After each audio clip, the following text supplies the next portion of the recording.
এই গরমে এক চুমুক শান্তি কে না চায় বলুন তো। তাই আজকে এই গরমের মধ্যে সকলের মাঝে একটু শান্তি বিতরণ করতে বেরিয়ে পড়লাম। আমাদের আশেপাশে এমন অনেক মানুষই আছে যারা চাইলেও এত রোদ দেখে বাসায় বসে থাকতে পারে না, বের হতে হয় পেটের দায়ে। যেখানে আমি আলহামদুলিল্লাহ এতখানি প্রিভিলেজড যে নিজের বাসায় এসি আছে, নিজের গাড়িতে এসি আছে, কখনোই গরম লাগার সুযোগ হয় না। তাই আজকে আমি, আমার ভাই আর আমার মা আমাদের সাধ্যমতো কিছু মানুষকে চেষ্টা করব একটু জুস বিতরণ করতে। কারণ আমরা সকলেই জানি যে পরিমাণ তাপমাত্রা বৃদ্ধি পেয়েছে, এর মধ্যে জুস খেলে বা ঠান্ডা কিছু খেলে সবচেয়ে বেশি আরাম লাগে।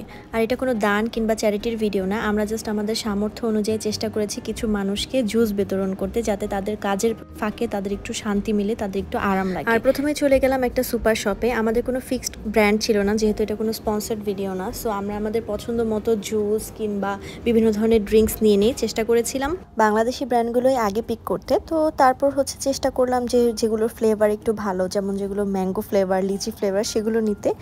আর বেশিরভাগ সময় যেটা প্রবলেম হচ্ছিল যে পরিমাণ নিতে চাচ্ছি সেই পরিমাণ ফ্রিজে ছিল না। সো ঠান্ডা ছাড়া আসলে নর্মাল জুস কিনে তো লাভ নাই, তো আমরা ঠান্ডাগুলোই পিক করার ট্রাই করলাম।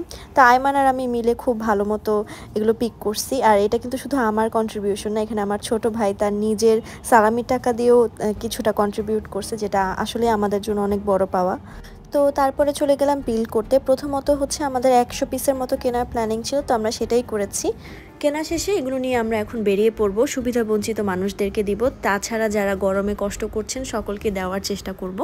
তারপরে রাস্তার অপোজিটে যে কবরস্থানটা আছে 11 নম্বরে, সেখানে চলে গেলাম, কারণ সেখানে আমার নানা নানুর কবরও আছে। আর এখানে আমি সবসময় খেয়াল করি যে অনেক সুবিধাবঞ্চিত মানুষ বসে থাকে, বা কিংবা যারা ভিক্ষা করে তারা বসে থাকে। তো এখানে আমি যখনই কিছু না কিছু দান করি এখান থেকে স্টার্ট করি, তো সেদিনও সেটাই করলাম। অনেকেই বসেছিল, তো সকলকে একটা একটা করে জুস দিয়ে দিলাম। তো তারপরে আমার প্ল্যান ছিল যে যারা রিক্সা চালাচ্ছে গরমের মধ্যে তাদেরকেও দিব। সাইমানকে বললাম যে যাও, এখানে একজন মামা দাঁড়িয়ে আছে, তাকে যেয়ে দিয়ে আসো।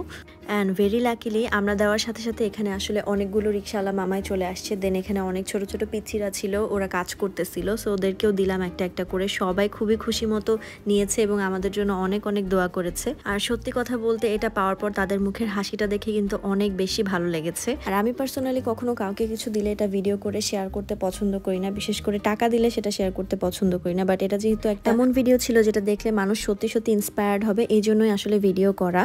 আর আমি সকলকে রিকোয়েস্ট করব নেগেটিভিটিকে একটু মাথা থেকে দূরে সরিয়ে এই বিষয়গুলোকে আরও বেশি পজিটিভলি নিতে এবং নিজের মধ্যেও ইনপুট করার ট্রাই করতে, সো দ্যাট আপনি 100 জনকে না দেন, আপনি যদি 5 জনকেও দেন তাহলেও কিন্তু এটা আপনার জন্য অনেক বড় একটা পাওয়া হবে। ইনফ্যাক্ট আপনি নিজেও ভিতর থেকে অনেক ভালো ফিল করবেন, যেটা আমরা ফিল করেছি। আর এবার অলরেডি দেখলাম যে রাস্তাঘাটে অনেকে এরকম ইনিশিয়েটিভ নিয়েছে, যারা বড় ডেকে করে শরবত বানিয়ে বানিয়ে দিচ্ছিল। এটা দেখেও কিন্তু আমার অনেক বেশি ভালো লেগেছে। আপনাদের মধ্যে কারা কারা এই ইনিশিয়েটিভ অলরেডি নিয়ে ফেলেছেন আমাকে কিন্তু কমেন্ট করে জানাতে ভুলবেন না। আর নেক্সট টাইম যদি বড় পরিসরে সবাই মিলে হেল্প করতে চান অবশ্যই আমাকে ইনবক্স করবেন। আমি সবসময় চেষ্টা করব মানুষের জন্য বড় পরিসরে কাজ করতে। তাছাড়া আমাকে আরও একটু কমেন্ট করে জানাতে পারেন যে আপনাদের কাছে আরও কোনো আইডিয়া আছে কিনা, যেভাবে করে আসলে আমরা মানুষের সাহায্য করতে পারি। আর আজকে এন্টার টাইমে কিন্তু আমাদের ড্রাইভার আঙ্কেল আমাদেরকে অনেক অনেক বেশি সাহায্য করেছেন। পুরো ভারী ব্যাগটা কিন্তু তিনিই ধরেছিলেন, যেটা আসলেই অনেক বেশি অ্যাপ্রিসিয়েট করার মতো ব্যাপার। So thanks to Mamun uncle. তো 11 নম্বরে দেওয়ার পর আমরা এখন চলে গেলাম 10 নম্বরের দিকে, আমার স্কুলের ওদিকে, গ্রিনফিল্ড স্কুলের ওদিকে দেওয়ার চেষ্টা করব।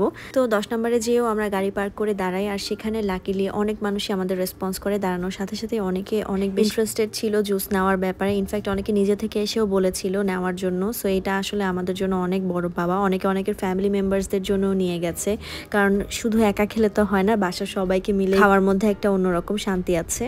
তো আলহামদুলিল্লাহ অনেক কম সময়ের মধ্যে এখানে আমাদের জুসগুলো শেষ হয়ে যায়, বাট এতটুকু জুস দিয়ে আসলে আমাদের মনে শান্তি মিলছিল না। সো আমরা আবার চলে যাই স্বপ্নে নতুন করে জুস কেনার জন্য। বাট যে আবার মেজাজটা গরম হয়েছে, বিকজ ঠান্ডা জুস বেশি একটা ছিল না। তো যেই কয়টা ছিল বাংলাদেশি ব্র্যান্ড সেগুলো আমি মন মতো নিয়ে ফেলি। আবার মাথায় আসছিল যে শক্তি দই দেওয়া যায় কিনা, বাট আমি চিন্তা করলাম দইয়ের থেকে জুস খেলে আসলে বেশি রিফ্রেশিং ফিলিং হয়, সো এই জন্য আসলে জুসই নিলাম। সো এখানে যেটা দেখলাম 50 থেকে 60 পিসের মতো হয়েছে। সো আল্লাহ যতটুকু রেখেছে রিজিকে ততটুকুই তো দিতে পারবো, তো সেটাই করলাম আর কি।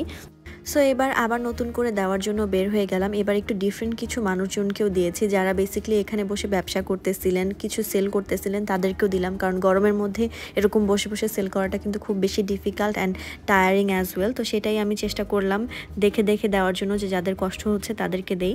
এবং অনেক পথচারীরাও কিন্তু আমাদের থেকে যাই এসে হোক, জুস এভাবে নিয়েছে। করে আসলে আজকে আমাদের দিনটা কেটে যায় অ্যান্ড আমরা সত্যি অনেক বেশি ভেতর থেকে মন থেকে খুশি ফিল করতেছি এবং গ্রেটফুল ফিল করতেছি। সত্যি আল্লাহর কাছে অনেক অনেক শুকরিয়া যে এত সুন্দর একটা দিন আমরা এক্সপিরিয়েন্স করতে পারলাম। সো যাই হোক, আজকে এটাই ছিল আমাদের ওভারঅল ভিডিও। আশা করি আপনাদের সকলের কাছে ভিডিওটি অনেক অনেক ভালো লেগেছে। আপনাদের কাছে যদি ভিডিওটি ইন্সপায়ারিং মনে হয় অবশ্যই ভিডিওটি একবার শেয়ার করে দিবেন আপনার ফ্রেন্ডস অ্যান্ড ফ্যামিলির সাথে। আমি অনেক বেশি খুশি হব। Thanks for watching. আল্লাহ হাফেজ।